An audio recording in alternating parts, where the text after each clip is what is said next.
28 years later. The world didn't end with a bang. It rotted, slowly, quietly. And now, it's been 28 years. Wind drags across empty streets carrying something foul. Not death worse. Survival gone wrong. A boy walks alone through the ruins, shoes scraping broken glass. Too calm. That's what feels off. No fear, no hesitation. Like he's done this before. Then he hears it. Not a scream. Not quite human. He freezes. Breath shallow. The sound comes again, closer this time. Wet, hungry. He turns. Nothing there. But something is watching him, waiting. And the boy smiles. The smile doesn't belong in this world, because in a world like this, you learn one rule fast. Anything that isn't afraid is the danger. The boy keeps walking, slow, steady, as if he knows the streets better than the silence itself. Buildings lean like broken bones around him, their windows hollow, watching. Somewhere above, metal creaks. Wind? No. Too rhythmic. Footsteps. Not his. He stops again. This time, his fingers tighten around something hidden in his jacket. Not a weapon. Something smaller. Precious. The sound returns. Closer. Faster now. Scratching. Breathing. Wrong. Then, movement.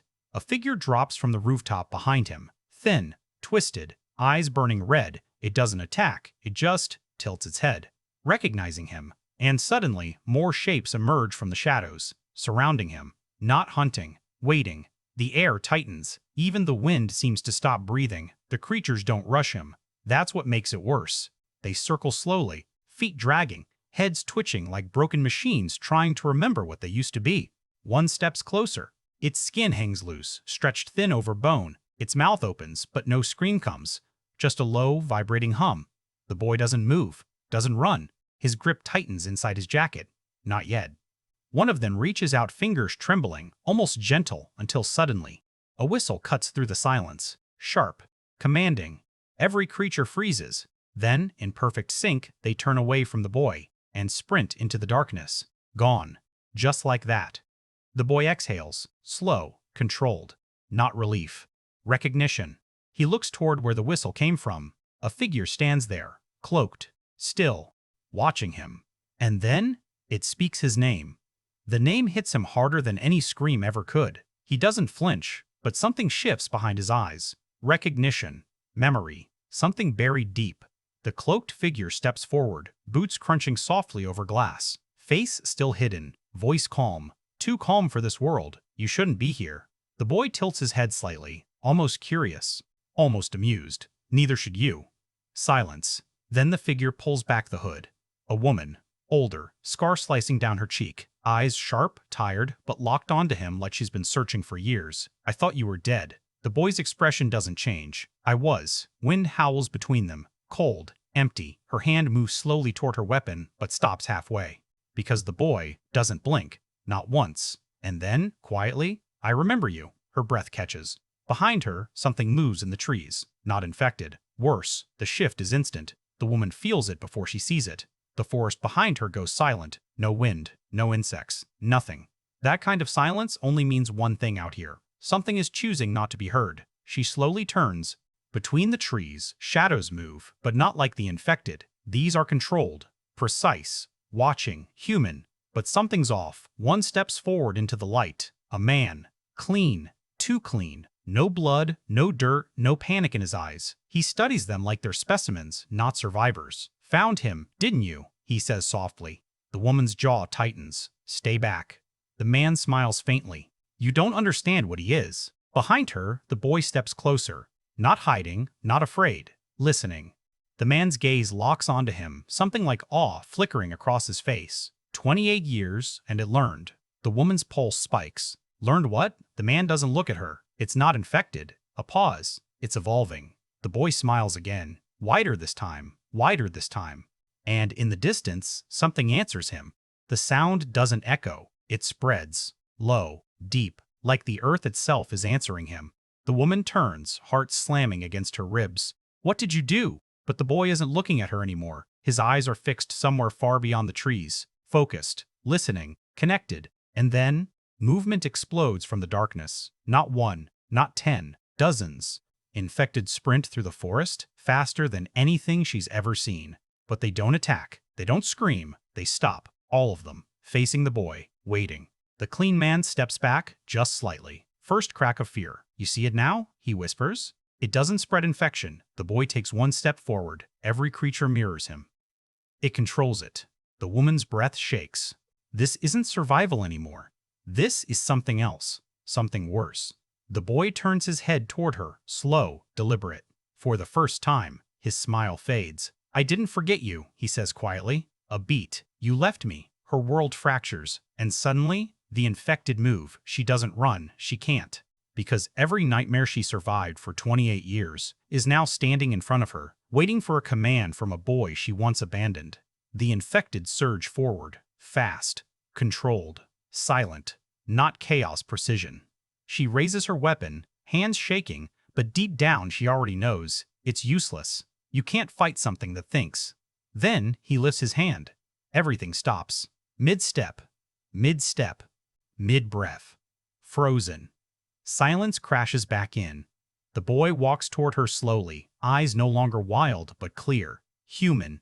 That's what makes it unbearable. I waited, he says, soft, almost fragile. Her grip loosens. I thought you were gone. I wasn't. A step closer. I was becoming this. Tears blur her vision. The weight of it crushes her chest. Behind him, an army stands still as statues. Behind him, an army stands still as statues, waiting for a single thought, a single feeling. I can stop them, he whispers. Hope flickers, weak, dangerous. Then, but I don't want to. Everything shatters. The infected scream.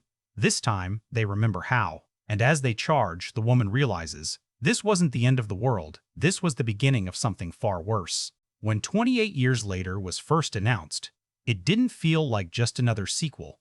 It felt like a resurrection. Not just of a franchise, but of a particular kind of filmmaking that Danny Boyle helped redefine back in 2002 with 28 Days Later.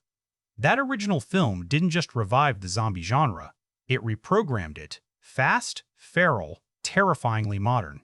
So the question hanging over this new installment wasn't, will it be good?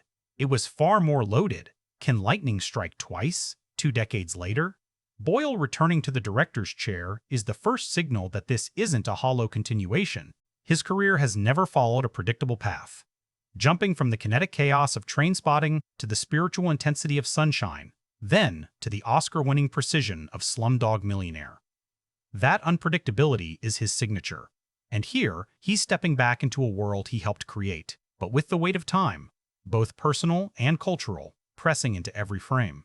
This isn't the same filmmaker who once shot on digital video to capture a collapsing London. This is a director who's seen how the world actually did flirt with collapse. And that context matters a lot.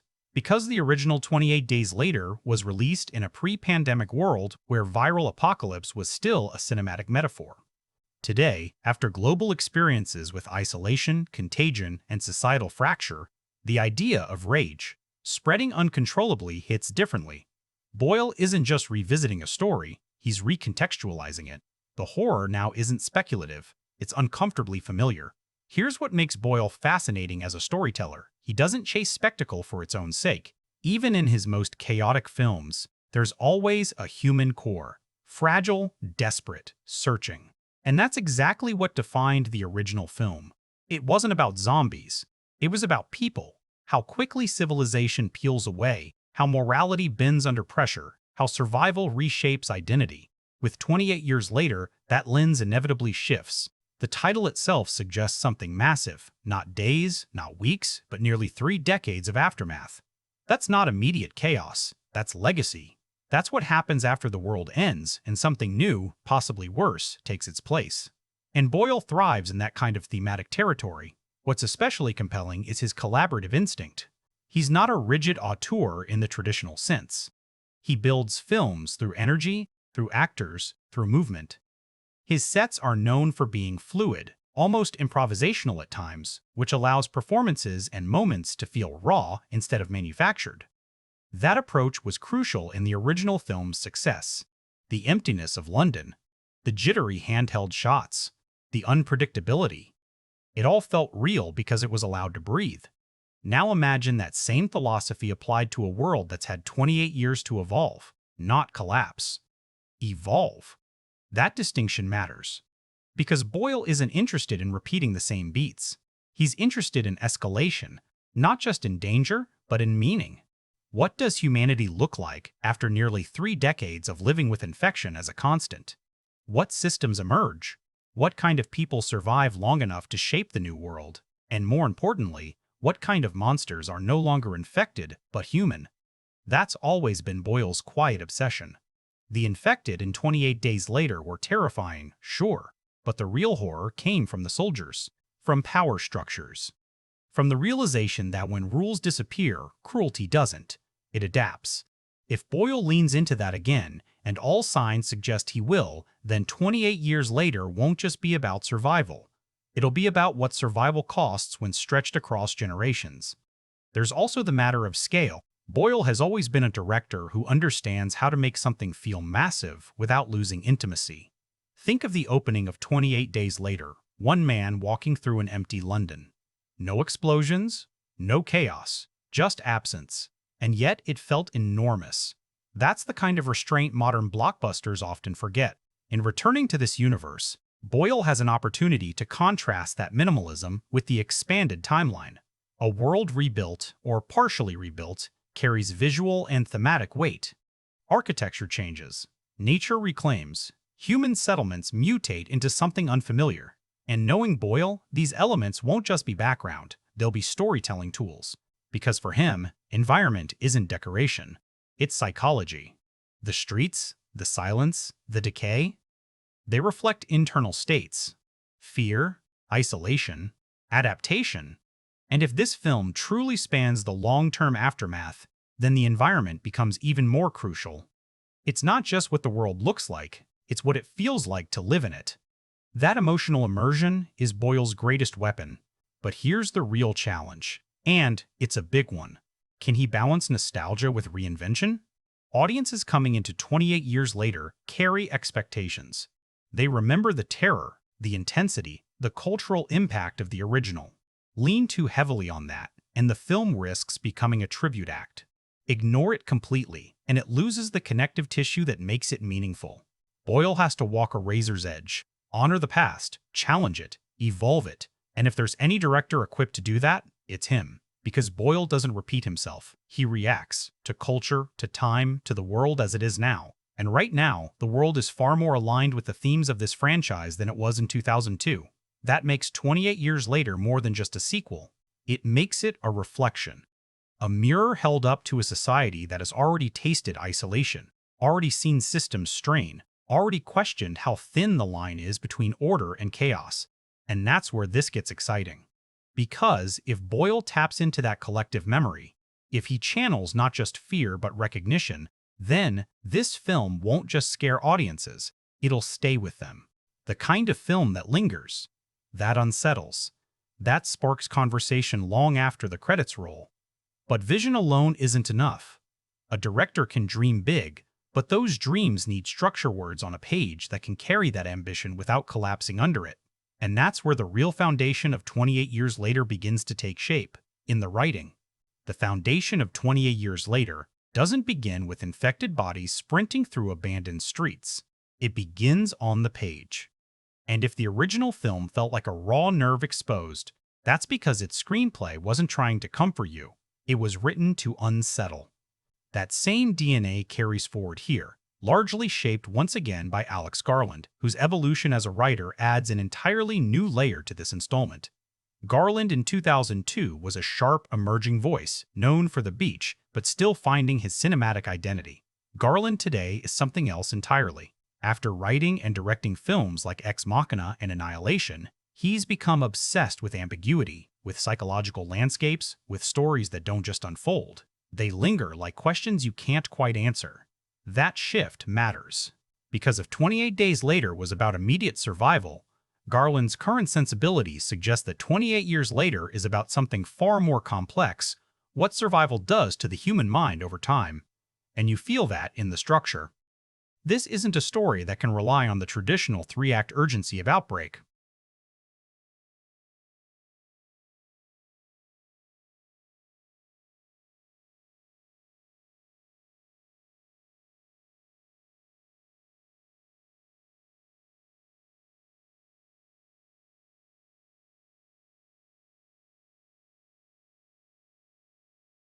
That formula worked when the infection was new, when the world was collapsing in real time. But 28 years later, collapse isn't the story anymore. The world has already broken. What remains is reconstruction, or something pretending to be it. So the screenplay leans into a more layered narrative architecture, not necessarily non-linear, but fractured in perspective. Different groups, different ideologies, different versions of what normal now means. And that fragmentation becomes the storytelling engine. Here's where Garland's writing becomes dangerous in the best way. He doesn't give easy answers. He builds tension through uncertainty. Characters don't just face external threats, they wrestle with internal contradictions. What does morality look like when the rules that defined it are long gone?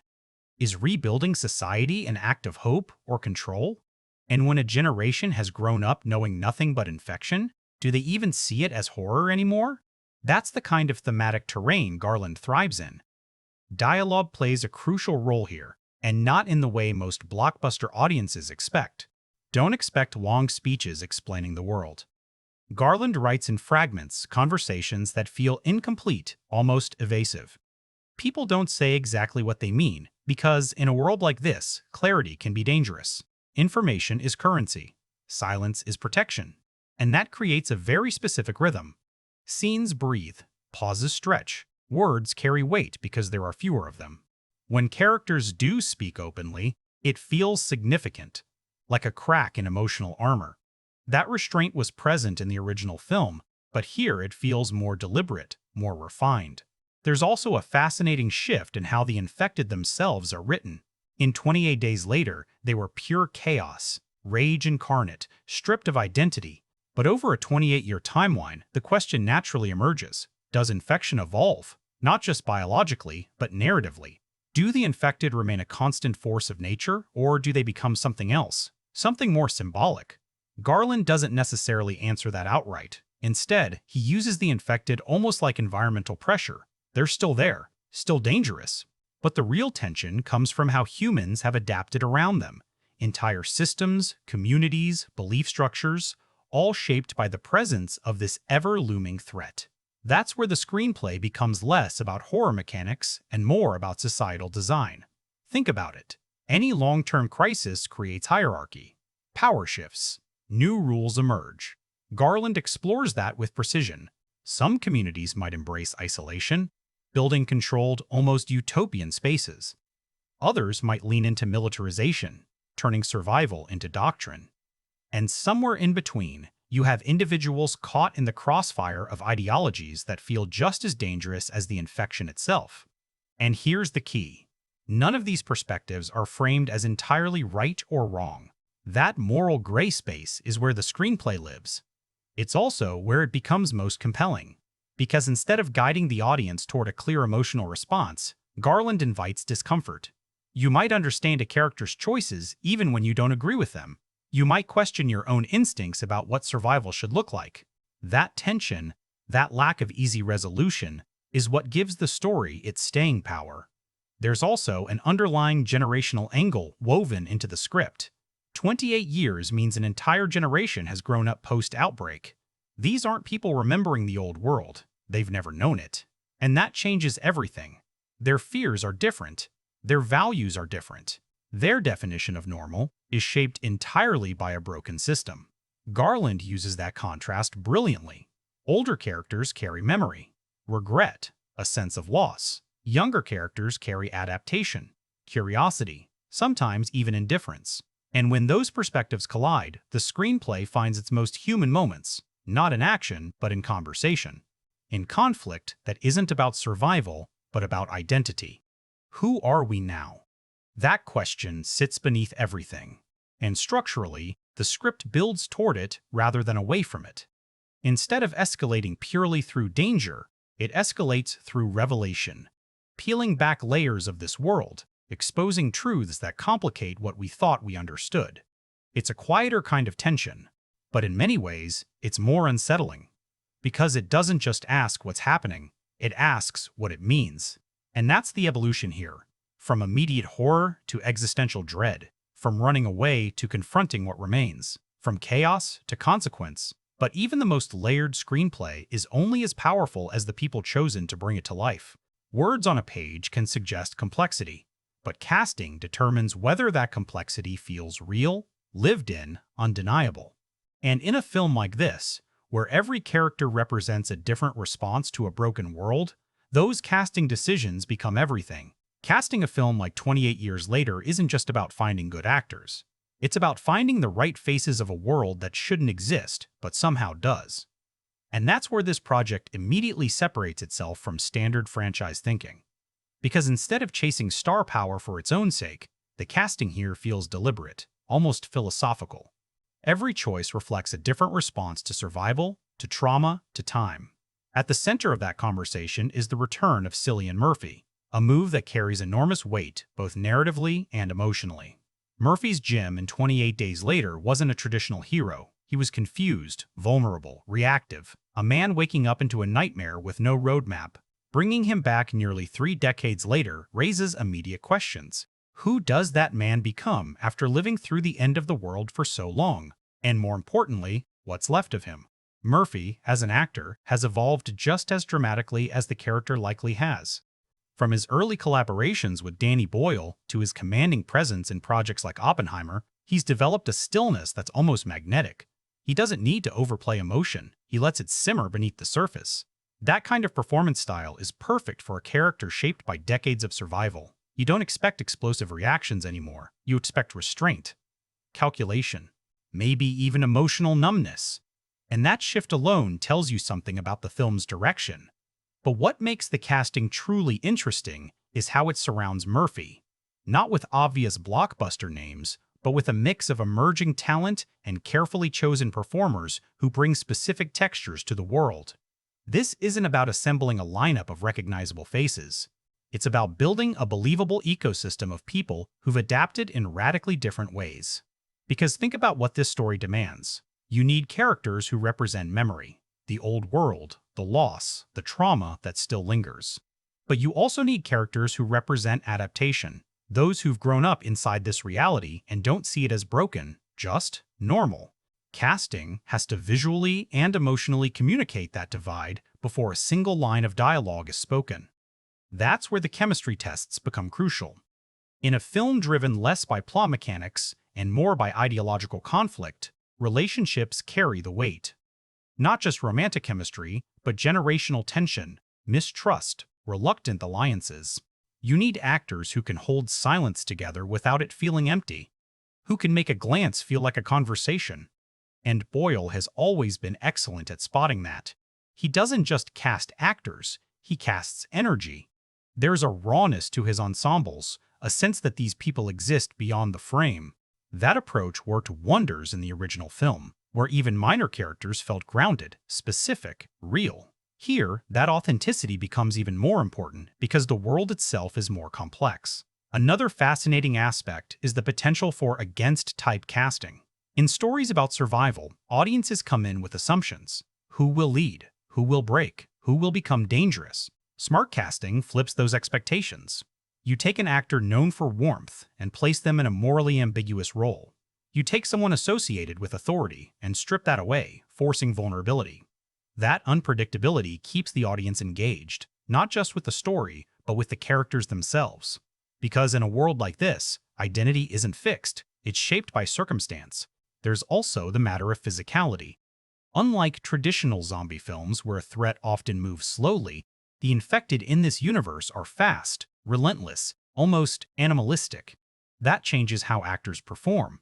It's not just about emotional depth, it's about physical presence, how a character moves, reacts, survives in real time.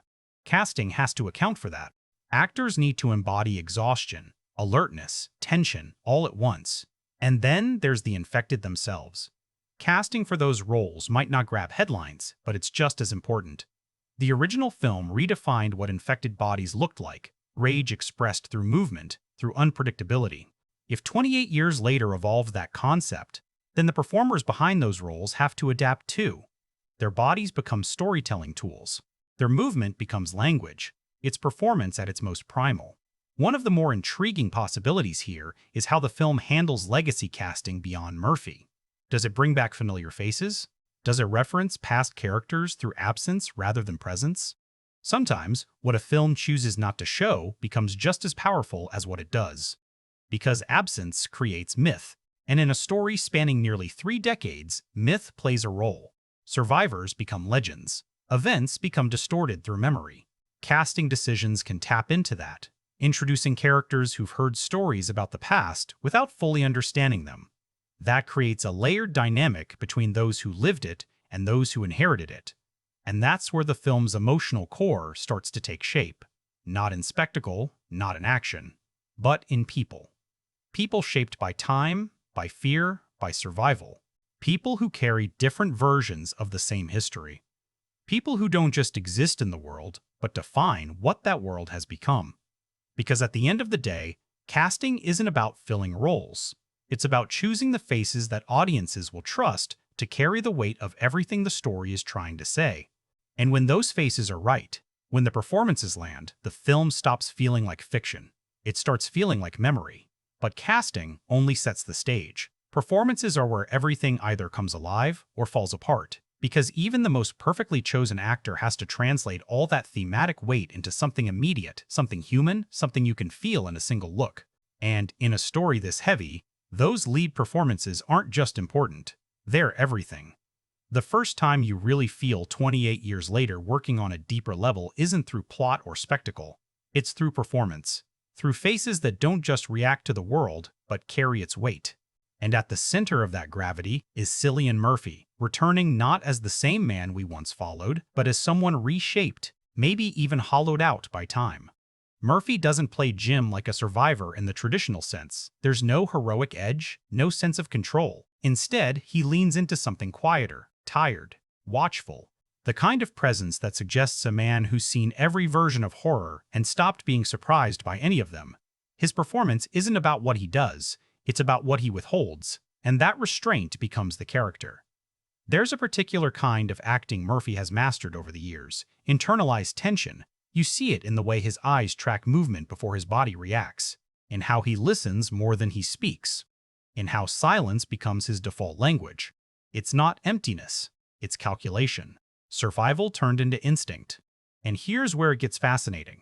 Because Jim, in this version of the story, isn't just a character, he's a bridge between past and present, between memory and adaptation. Murphy plays him like someone who remembers too much, someone who carries the original collapse in his bones. And when that history collides with a world that has moved on, evolved into something else entirely, you feel the disconnect immediately. He doesn't belong anymore, not fully. That tension drives his performance. There are moments, small, almost invisible, where Murphy lets the past leak through. A hesitation before entering a space. A flicker of recognition when confronted with something that echoes the early days of the outbreak. These aren't big dramatic beats, they're fragments. And that's what makes them powerful. Because trauma doesn't announce itself, it surfaces. Quietly, unexpectedly. And Murphy understands that. But what elevates the performance beyond nostalgia is how he interacts with the world around him, particularly with characters who don't share his history.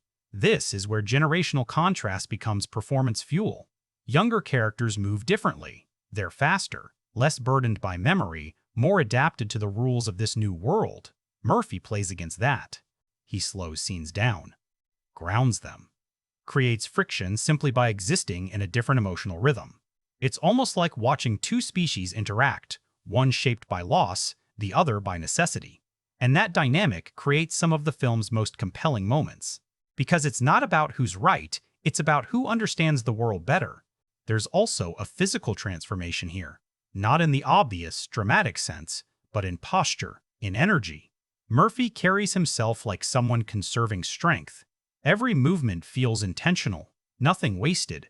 It's survival distilled into behavior. Even the way he stands, slightly guarded, always aware of exits, tells you everything about what he's lived through.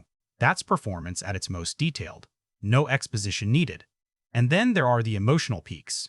Rare, controlled, but devastating when they arrive.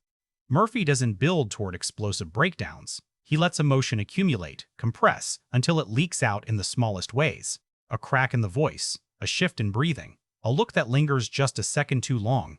That's where the performance hits hardest. Because it feels earned, it feels real, and it reminds you that beneath all the adaptation, all the survival mechanisms, there's still something human left. Fragile, maybe fading, but still there. What makes this performance even more compelling is how it contrasts with Murphy's earlier work. In 28 Days Later, Jim was reactive, thrown into chaos, trying to understand it. Here, he's almost the opposite. He understands too much, and that knowledge isolates him. Experience becomes a burden, and Murphy carries that weight without ever needing to say it out loud. There's also an interesting shift in how leadership is portrayed through his character. In many post-apocalyptic narratives, the longest surviving character naturally becomes the leader. But here, leadership feels complicated. Jim doesn't necessarily command. He influences, observes, intervenes when necessary, but not out of authority, out of instinct. It's a more ambiguous kind of presence, and that ambiguity keeps the performance unpredictable. You're never entirely sure what he's going to do next. Not because the character is erratic, but because he operates on a logic shaped by experiences we only partially understand. That mystery adds depth. It keeps the audience engaged, constantly reading between the lines of his behavior. And then there's the emotional core of it all. Because beneath the survival, beneath the restraint, there's a question driving everything. What does it mean to keep going when the world you knew is gone? Murphy doesn't answer that directly, he embodies it. In every quiet moment, in every withheld reaction, in every decision that feels less like choice and more like necessity. That's what makes the performance linger. Not because it demands attention, but because it earns it. But a single performance, no matter how strong, can't carry a film like this alone. It needs contrast. It needs friction. It needs other characters pushing, challenging, reflecting different versions of survival. And that's where the supporting cast steps in, not just to fill space, but to complete the emotional and thematic puzzle this story is building. A world like the one in 28 Years Later doesn't survive on a single perspective. It fractures, splinters, reforms into smaller human ecosystems, and the supporting cast becomes the lens through which we understand those fractures. If Cillian Murphy represents memory, then the ensemble around him represents everything that came after. Adaptation, reinvention, sometimes even distortion. And this is where the film quietly expands its emotional reach. Because the supporting characters aren't just there to assist the narrative, they challenge it. Each one carries a different philosophy of survival and, more importantly, a different relationship to the past. Some remember, some reject, some never knew it at all. That spectrum creates tension that feels far more human than any external threat. Take the generational divide. Younger characters, those born into this world, move with a kind of unsettling confidence. Not bravery exactly, familiarity. They understand the rules because they've never lived without them. Danger isn't shocking to them, it's routine. And the actors playing these roles lean into that beautifully. There's a looseness in their physicality, a lack of hesitation that contrasts sharply with Murphy's controlled, measured presence. They don't carry fear the same way, and that difference creates friction in every shared scene. You see it in how they approach risk. Where older survivors pause, calculate, anticipate consequences, younger ones act, not recklessly, but differently. Their instincts are shaped by a world where hesitation can be just as deadly as action. That contrast isn't spelled out in dialogue. It's performed, in timing, in movement, in the way conversations unfold, or don't. Then there are the figures of authority, or at least what passes for authority in a world rebuilt from collapse. These characters are some of the most interesting in the ensemble because they sit at the intersection of order and control. Leaders of communities, architects of new systems, and the actors portraying them avoid the obvious trap of playing them as outright villains. Instead, there's a grounded conviction in their performances. They believe in what they're doing. That's what makes them dangerous. Because their version of survival isn't about enduring, it's about structuring, creating rules, enforcing them. Sometimes at a cost that feels uncomfortably familiar. The performances here carry a quiet intensity, calm voices, measured decisions, the kind of authority that doesn't need to shout to be felt. And when those characters clash with Murphy's Jim or with others who resist that structure, the film finds its ideological core, not infected versus human, but human versus human. There's also space carved out for characters who exist somewhere in between, neither fully aligned with order nor entirely outside it. Drifters. survivors who've chosen independence over community. These roles often become emotional anchors in unexpected ways. The actors bring a kind of guarded vulnerability to them.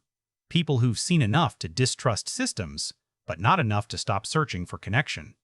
Those performances feel lived in, rough around the edges, unpolished. And that authenticity matters because it grounds the larger themes in something tangible. You're not just watching ideas clash, you're watching people navigate those ideas in real time. And then there are the quieter roles, the ones that don't dominate screen time but linger anyway. A character who says very little but whose presence shifts the tone of a scene. Someone who appears briefly but reveals something crucial about how this world functions. These performances rely heavily on subtlety, on the ability to communicate through stillness, through absence as much as presence.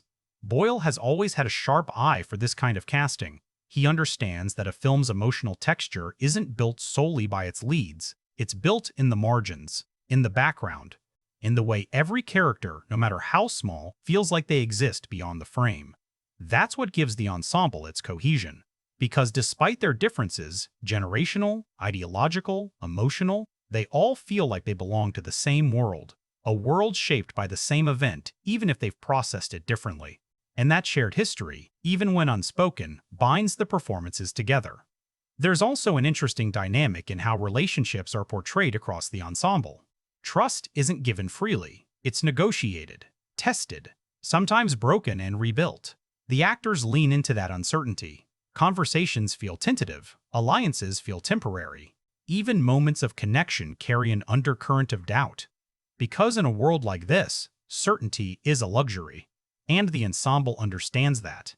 What really elevates these performances, though, is how they reflect different emotional responses to the same reality. Some characters harden, others cling to fragments of humanity.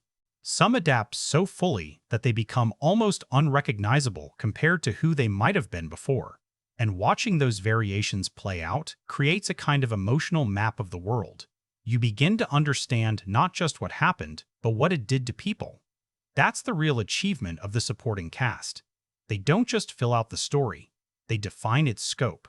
Because without them, the film would be a singular perspective, a man haunted by the past. With them, it becomes something much larger, a mosaic of survival, a study of how different people respond to the same trauma in radically different ways. And that complexity is what gives the film its depth.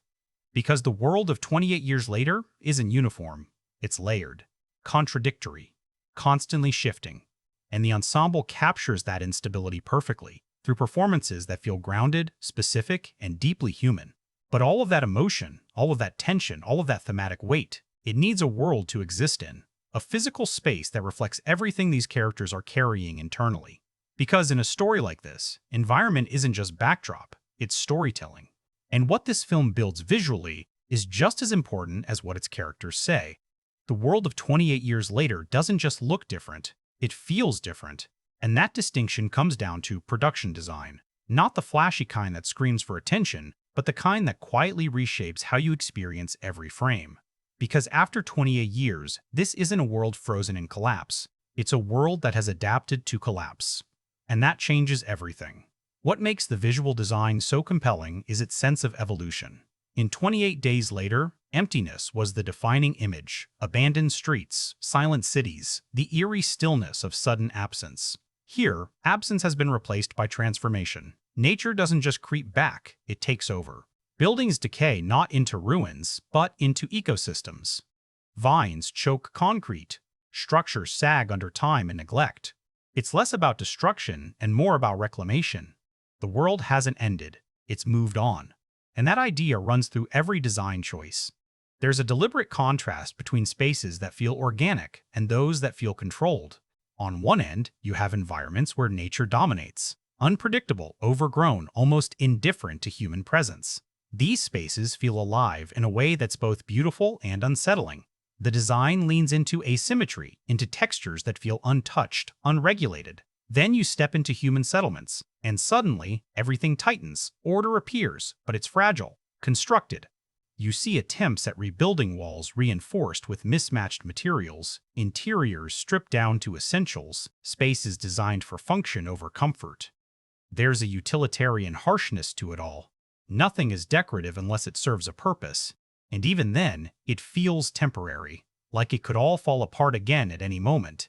That tension between nature and control becomes a visual language. It tells you who holds power, who's surviving, who's adapting, and who's trying to impose structure on a world that resists it. Color plays a huge role here. The palette shifts depending on environment and ideology. Natural spaces lean into earthy tones, greens, browns, muted light filtered through overgrowth. It feels raw, unfiltered, honest. Human-controlled spaces, on the other hand, often strip color away. Grays, washed-out surfaces, occasional harsh artificial lighting that feels almost clinical. It's not just aesthetic, it's psychological. Because color tells you how a space feels before anything happens in it. Costume design extends that idea even further. After nearly 3 decades, clothing isn't about style. It's about survival, identity, and resourcefulness. You don't see clean, uniform outfits unless there's a system enforcing them. Most characters wear layers that look assembled over timepieces from different eras, different purposes, stitched together out of necessity. And that layering tells stories. A jacket that's been repaired multiple times. Boots that don't quite match but still function. Fabrics worn thin in places that suggest habitual movement. These aren't just costumes, they're histories. Evidence of how long someone has survived, how they've adapted, what they've prioritized. Even within communities, costume becomes a signal. Some groups lean into uniformity-standardized clothing that reinforces structure and hierarchy. Others embrace individuality, their outfits reflecting personal journeys rather than collective identity. That visual distinction helps you read the world instantly, without needing exposition. And then there are the props, small details that carry disproportionate weight. Tools modified for multiple uses. Weapons that look improvised rather than manufactured. Objects from the old world repurposed into something new. A piece of technology kept alive long past its intended lifespan.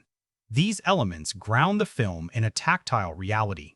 You can almost feel the texture of these objects, imagine their weight, understand their importance. Because in a world like this, nothing is disposable. Everything has value. Even absence becomes a design choice. Empty spaces aren't just empty, they're intentional. A room stripped of unnecessary items tells you about scarcity, about prioritization, about the constant calculation of what's worth keeping. And sometimes, what's missing says more than what's present. Boyle's collaboration with his production team thrives on this kind of detail. There's no sense of artificial polish here. Everything feels weathered, used, real. Like the camera just happened to arrive in a world that was already functioning this way. That authenticity is crucial. Because the more believable the environment feels, the more the story resonates. There's also a subtle evolution in how the infected are integrated into the visual world. They're not just external threats, they're part of the environment now. Their presence influences how spaces are designed, how routes are planned, how communities are structured. You see evidence of that in barriers, in sightlines, in the way spaces are either exposed or protected. The design acknowledges them without always showing them, and that creates tension. Because you're constantly aware that danger exists, even when it's not visible. What's particularly impressive is how all these elements, sets, costumes, props, color work together to reinforce the film's central themes. Survival isn't just something characters talk about, it's embedded in the world itself. In every surface, every object, every choice.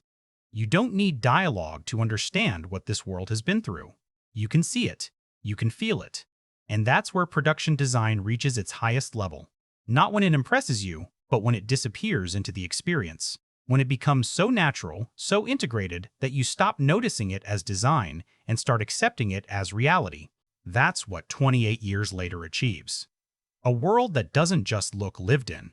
A world that feels inevitable. But visual design alone isn't enough to bring that world to life. It needs to be captured, framed, translated into images that carry meaning beyond what's physically there.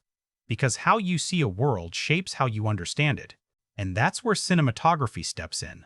Not just to record, but to interpret. If production design builds the world of 28 years later, cinematography decides how that world feels in motion. And this is where the film either fully immerses you or keeps you at a distance. In the hands of Danny Boyle and his cinematographic collaborators, the approach isn't about making things look beautiful. It's about making them feel immediate, urgent, unstable.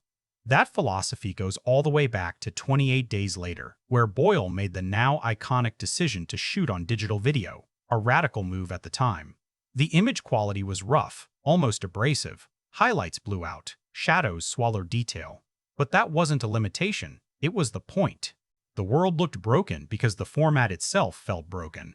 Here, that legacy evolves. Technology has changed. Cameras are sharper, more precise, capable of capturing incredible detail even in low light. But instead of leaning into that clarity for polish, the cinematography uses it to enhance texture. You see more, but what you see isn't comforting. It's decay in high definition. Skin, dirt, fabric, environment. Everything feels tactile, almost too real. And that creates discomfort. Because clarity removes distance. There's a deliberate tension between controlled composition and chaotic movement. In quieter moments, the camera holds. Frames are composed with intention, characters placed against environments that tell their own story. Negative space becomes meaningful. You feel isolation not because the script tells you, but because the frame shows you how small a person is within it. Then the film shifts. When danger enters, whether through infected presence or human conflict, the camera abandons that stability. It moves. Not in smooth cinematic sweeps, but in jittery, reactive bursts. Handheld work returns, but it's more refined now. Less about disorientation, more about immersion. You're not confused, you're inside it, breathing with it. That contrast between stillness and movement becomes a visual rhythm. Calm, tension, explosion, silence again. And the cinematography uses that rhythm to control how you experience time. Scenes stretch when they need to. Moments linger just long enough to build unease. Then suddenly, everything accelerates. Cuts tighten. Movement sharpens. Your sense of space collapses. It's not just what you see, it's how quickly you're forced to process it. Lens choice plays a subtle but crucial role here. Wider lenses dominate many of the environmental shots, emphasizing scale, how the world has expanded beyond human control.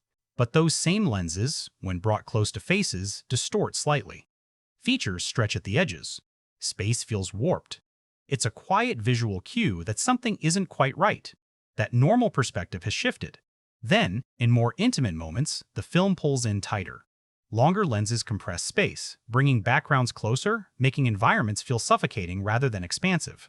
It's a psychological shift. The world isn't just vast, it's closing in. Lighting follows a similar philosophy. Natural light dominates wherever possible. Sunlight filtered through overgrowth. Interiors lit by whatever sources characters can realistically maintain.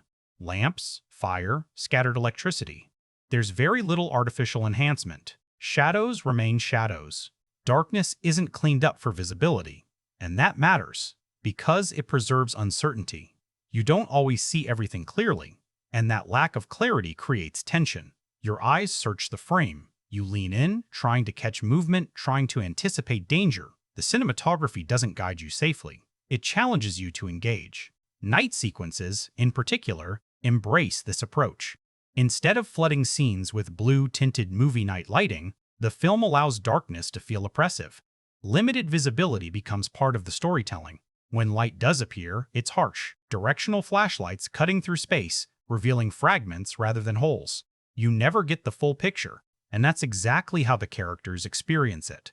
There's also a strong sense of visual continuity with the original film, but it's not imitation, it's evolution.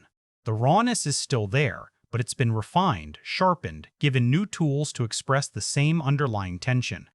Think of it like this. The first film felt like a panic attack.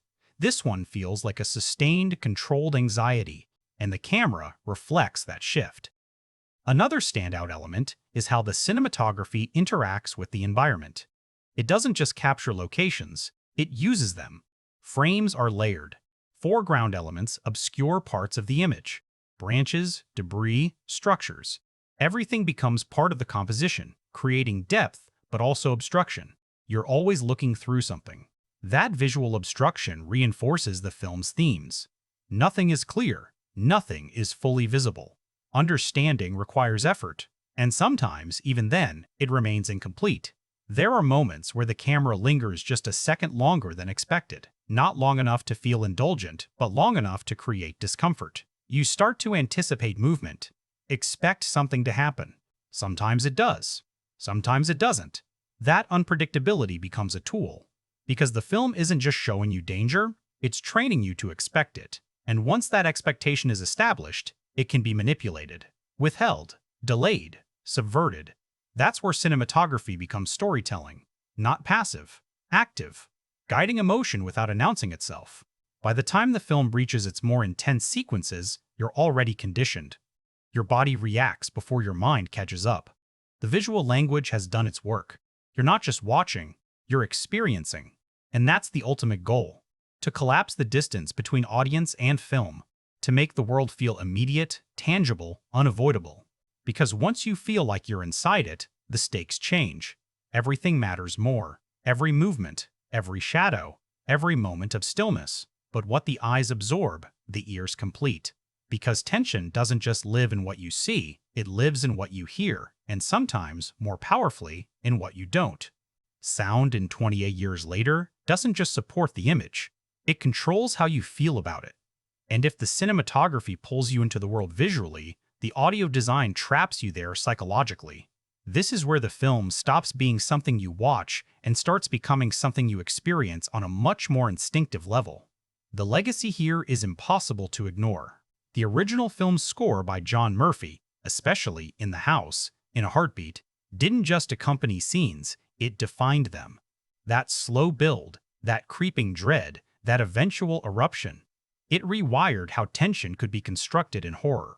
So the challenge for this film isn't to replicate that sound, but to evolve it without losing its emotional DNA. And the evolution is clear. The score here feels less like a traditional composition and more like a pulse. Rhythmic, minimal, sometimes barely there. Instead of guiding your emotions overtly, it sits underneath them, amplifying what's already present. You don't always notice it at first, but your body does. That's the trick. Low-frequency tones hum beneath quiet scenes, creating unease even when nothing is happening. Not loud, not obvious, just enough to make silence feel heavy.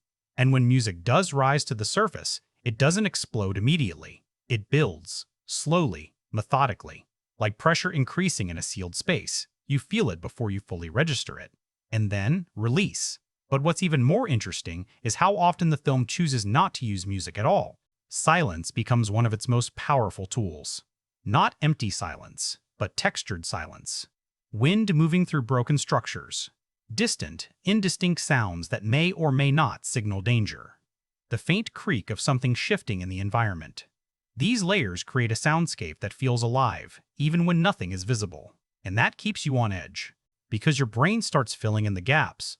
Sound design, separate from the score, leans heavily into realism. There's no over-polished clarity here. Audio feels grounded, sometimes even messy. Footsteps crunch differently depending on terrain. Breathing becomes part of the mix: ragged, controlled, panicked depending on the moment. You hear effort, you hear fatigue, you hear survival. And then there are the infected. Their sound design remains one of the most unsettling aspects of the entire franchise. It's not just screaming, it's rage made audible. Raw, unfiltered, almost animalistic. But in this film, there's a subtle layering to it. Variations. Slight differences in tone, in rhythm, in intensity. Just enough to suggest that something has changed over time. Not explained, not emphasized, but there. And that ambiguity makes it even more disturbing, because you're not entirely sure what you're hearing anymore. Another standout element is how the film uses directional sound. Audio doesn't just exist, it moves. A noise starts behind you, shifts to the side, disappears, then reappears somewhere unexpected. In a theater setting, this becomes immersive. At home, it still works through careful mixing. Headphones especially reveal how precise the placement is. You're constantly trying to locate threats, and sometimes you can't. That disorientation mirrors the character's experience perfectly. Dialogue, interestingly, is often understated in the mix. It doesn't dominate. It sits within the environment rather than above it. That forces you to listen more closely, to engage. Conversations don't feel staged. They feel like they're happening in real spaces, with all the imperfections that come with that. Occasionally, you might even miss a word, and that's intentional. because clarity isn't always realistic. There's also a fascinating interplay between diegetic and non-diegetic sound, between what characters hear and what only the audience hears. Sometimes the line blurs. A sound that feels like part of the score might actually exist within the world, or vice versa. That ambiguity keeps you slightly off balance, never fully grounded. One of the most effective techniques the film uses is contrast. Loud sequences aren't just loud, they're earned, because they're preceded by restraint. Quiet stretches that lull you into a false sense of calm. Then, when sound hits, whether it's a sudden movement, a burst of noise, or a surge in music, it lands harder. Your body reacts, not because it's unexpected, but because it's been delayed. That delay is everything. There are moments where the film strips sound down to almost nothing. No score, minimal environmental noise, just breathing, just presence. And in those moments, tension peaks. Not because something is happening, but because something could. That's the kind of control this audio design has. It understands that fear isn't just about what you hear, it's about what you anticipate hearing. And by manipulating that anticipation, the film keeps you engaged on a subconscious level.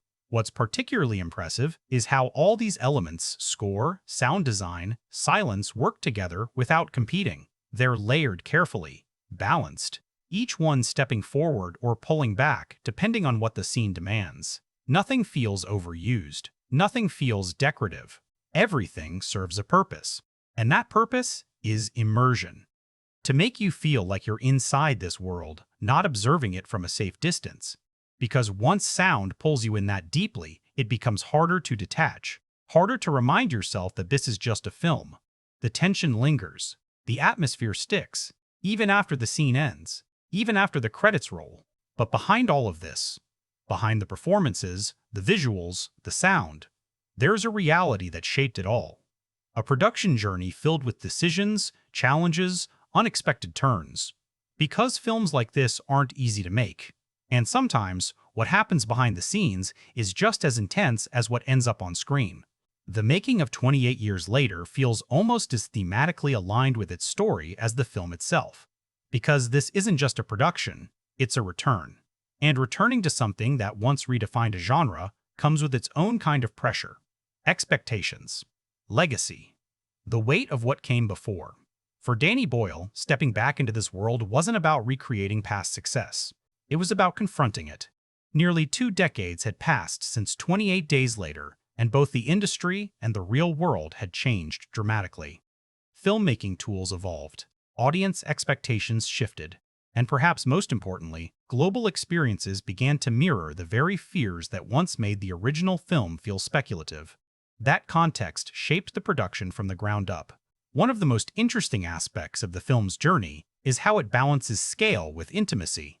On paper, a story spanning 28 years of post-apocalyptic evolution suggests something massive: large sets, expansive locations, complex logistics.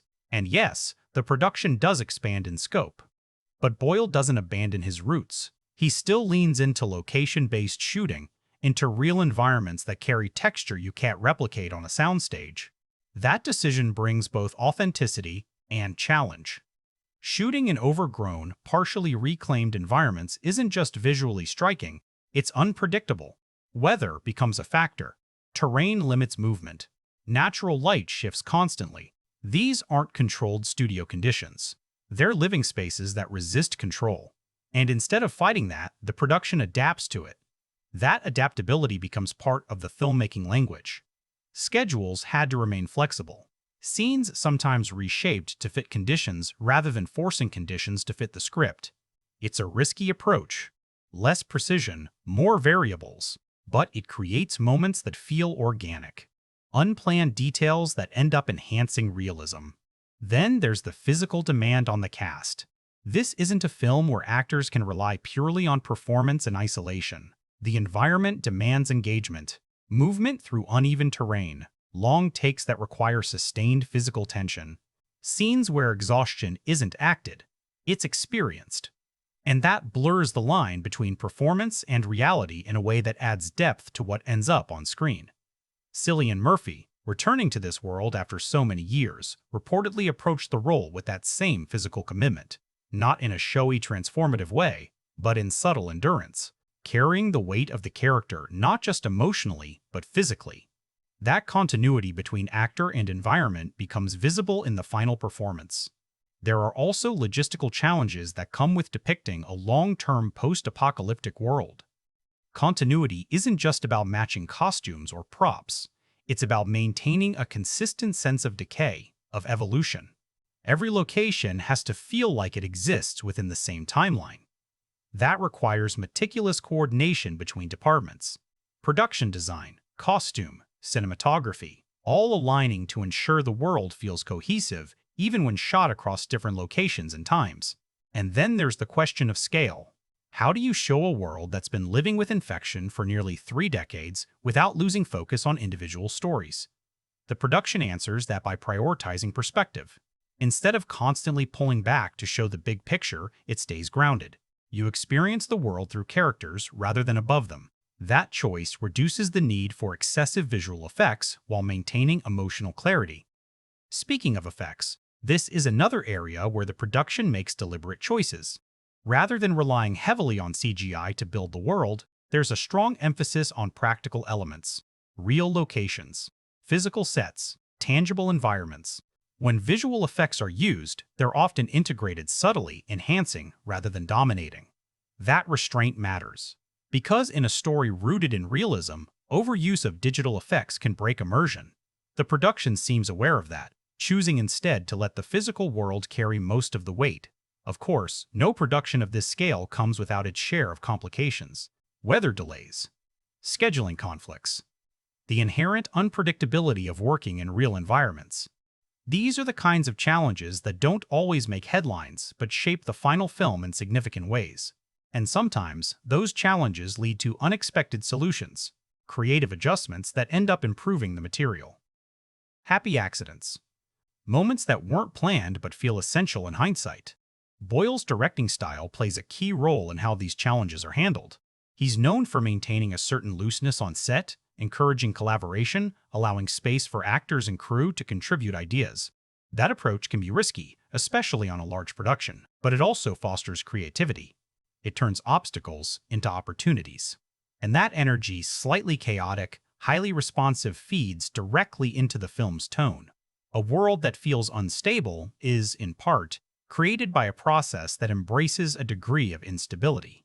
There's also an emotional layer to the production itself. Returning cast and crew members aren't just working on another project. They're revisiting something that defined a moment in cinema. That sense of history, of continuity, influences the atmosphere on set. It's not nostalgia exactly, but there's an awareness of legacy, of building on something that mattered. And that awareness raises the stakes, because this isn't just about making a good film. It's about making a worthy continuation. By the time production wraps, what you have isn't just a collection of scenes. It's the result of countless decisions, adjustments, compromises, and breakthroughs. A process that mirrors the film's own themes of adaptation and survival. But once the cameras stop rolling, a different kind of story begins. Because no matter how ambitious the vision, how carefully crafted the execution, the film ultimately has to face the one arena where everything gets tested, the audience, and the numbers. The moment 28 years later steps into the commercial arena, the conversation shifts. Craft, vision, performance, all of it suddenly translates into numbers. Box office figures, opening weekends, global totals. But here's the thing about a film like this. Its financial story isn't just about how much money it makes. It's about what those numbers mean in the context of legacy, expectation, and timing. Because this isn't a typical blockbuster. It sits in a strange, fascinating space, part prestige, continuation, part genre revival, part cultural reflection. And that positioning directly affects how it performs commercially. Let's start with expectations. The original 28 Days Later wasn't a massive, effects-driven tentpole. It was lean, relatively modest in budget. Its success came from impact, not scale. Over time, it became something bigger, a cult classic that influenced an entire wave of horror filmmaking. That kind of legacy creates a unique challenge for a sequel arriving decades later. You're not just competing with current releases, you're competing with memory. And memory is hard to beat. From a financial standpoint, that means expectations are layered. Studios aren't necessarily looking for billion-dollar returns, but they are looking for strong engagement. Solid opening numbers driven by nostalgia and curiosity. Sustained performance fueled by word of mouth. This isn't a one-weekend wonder model, it's a slow-burn strategy. And that strategy aligns with the film's tone. Horror, especially grounded, psychological horror, often performs differently than spectacle-driven genres. It doesn't always explode out of the gate, but it can hold. It can linger in theaters if audiences keep talking about it, if the experience feels worth sharing. That's where reception feeds directly into revenue. There's also the international factor. The 28 franchise has always had a global appeal. Infection narratives, survival themes. They translate across cultures. And in a post-pandemic world, those themes carry even more weight. That can work both ways. It can draw audiences in through relevance, or create hesitation because the subject matter hits too close to home. That unpredictability makes the film's global performance particularly interesting. Another layer to consider is the release strategy itself. Timing matters. A lot. Release it too close to major blockbuster competition and it risks being overshadowed. Release it in a quieter window and it has space to breathe to find its audience without fighting for attention. For a film like this, breathing room is crucial. It allows the conversation to build organically. Because this isn't just a watch it and forget it experience, it's the kind of film people discuss, debate, recommend, or warn others about. That word-of-mouth dynamic is often more valuable than massive marketing spend. Speaking of marketing, the approach here tends to lean into atmosphere rather than exposition, trailers that hint rather than reveal, teasers that focus on tone instead of plot. That strategy creates curiosity, but it also sets a specific expectation. Audiences aren't going in for straightforward thrills. They're expecting something more layered, and that can affect turnout. Casual viewers might hesitate if the film feels too heavy, too intense. But genre fans, the ones who appreciate slow-building tension and thematic depth, are more likely to show up, and more importantly, to advocate for the film afterward. That creates a different kind of success model, not necessarily the biggest opening, but potentially stronger legs. Then there's the budget question. While exact figures aren't always publicly detailed, it's reasonable to assume that 28 years later operates in a mid to high range, larger than the original, but not at the level of massive CGI-driven franchises. That's actually an advantage. Lower break-even points mean the film doesn't need to dominate the box office to be considered successful. It just needs to perform consistently. Add to that ancillary revenue streaming deals, digital sales, international licensing, and the financial picture becomes broader. Success isn't defined solely by theatrical numbers anymore. It's about total lifecycle performance. And films with strong critical or cult appeal tend to do well in that space. Because they last, they get revisited, recommended, reanalyzed. That longevity becomes part of their value. There's also an interesting comparison to be made with other legacy sequels. Films that return to established worlds after long gaps often face similar challenges. Balancing nostalgia with reinvention, attracting both old fans and new audiences. Some succeed by leaning heavily into familiarity, others by completely redefining themselves. 28 years later walks a middle path, and that makes its commercial trajectory harder to predict, but also more intriguing.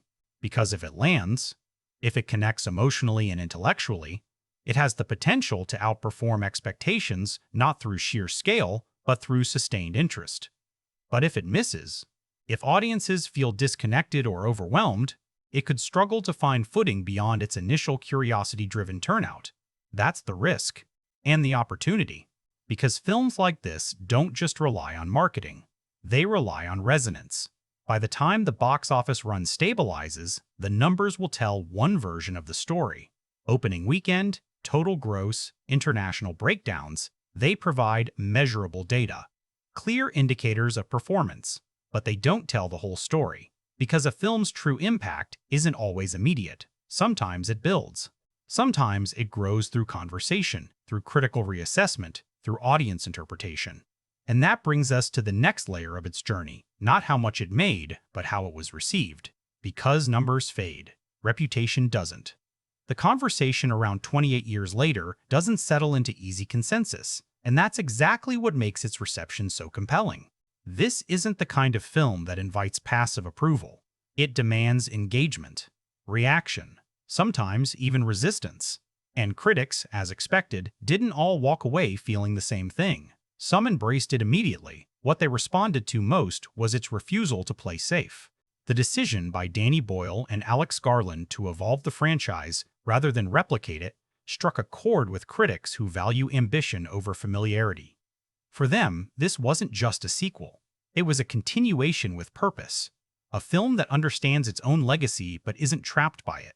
The praise often circles around tone, not just the surface-level tension, but the deeper unease. Critics highlighted how the film lingers, not because of jump scares or spectacle, but because of its ideas, its questions.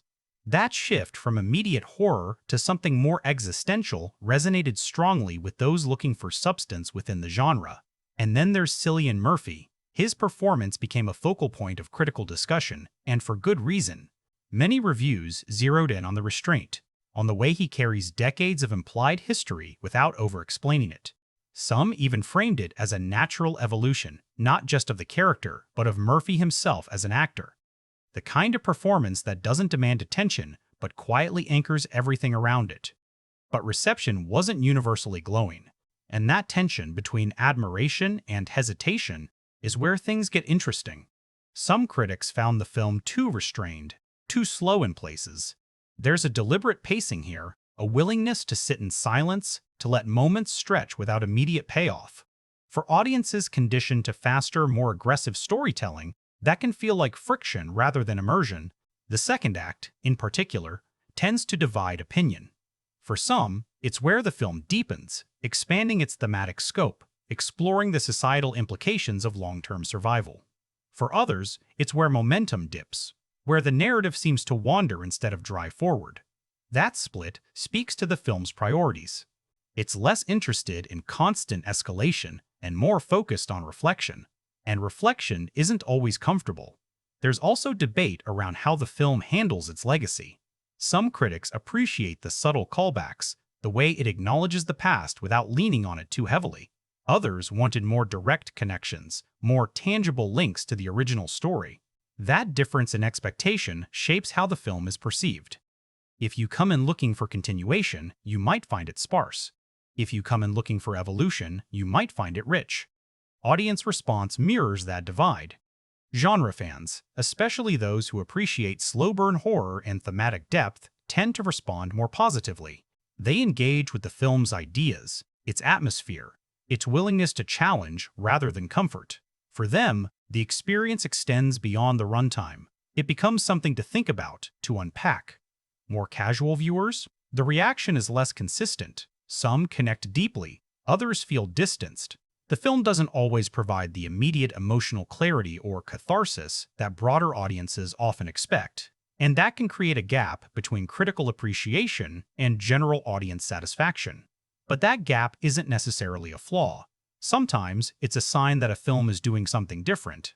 Controversy, in this case, becomes part of the conversation. There are debates around interpretation, what the film is really saying about society, about control, about adaptation. Different readings emerge. Some see it as a commentary on post-crisis governance. Others interpret it as a more personal exploration of trauma and memory. That multiplicity of meaning keeps the discussion alive. And that's where the film gains cultural traction, because it's not easily pinned down. Social media, predictably, amplifies that discourse. Clips circulate. Scenes get dissected. Moments become points of debate, not always in agreement, but consistently in conversation. And in today's landscape, sustained conversation often matters more than unanimous praise. Awards season adds another layer. While the film may not dominate across all categories, certain elements, particularly performance and technical craft, enter the discussion. Cinematography, sound design, Murphy's performance. These are the areas where the film's strengths are most universally acknowledged. Recognition in those categories reinforces its credibility, not just as a genre piece, but as a film of broader artistic merit.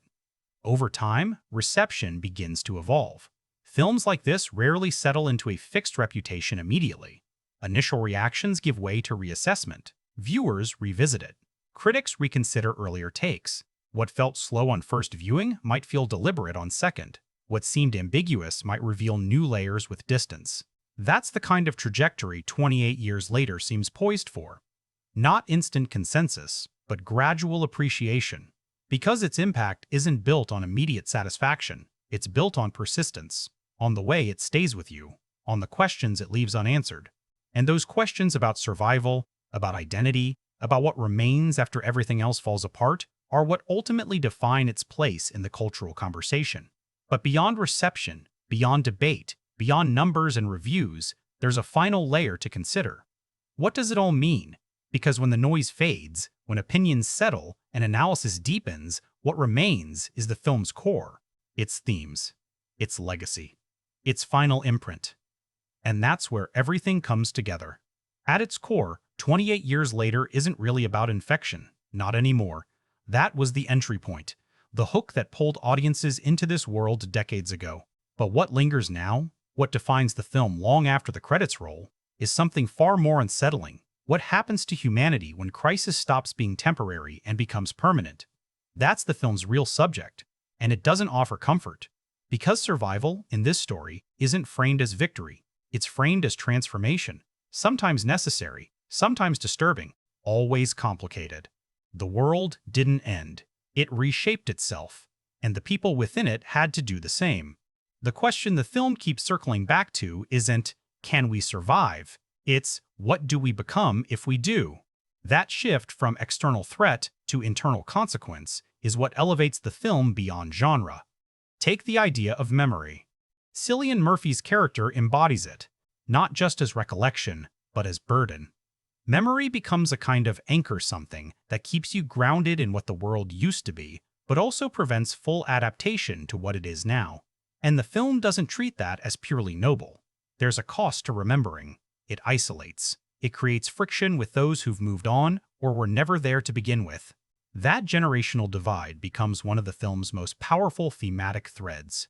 Younger characters don't mourn the old world. They've inherited the new one, and that changes their morality, their priorities, their sense of identity. What older survivors see as loss, they see as baseline. What one generation calls tragedy, another calls reality. The film doesn't judge either perspective. It places them side by side and lets the tension speak for itself. And in that tension, something uncomfortable emerges.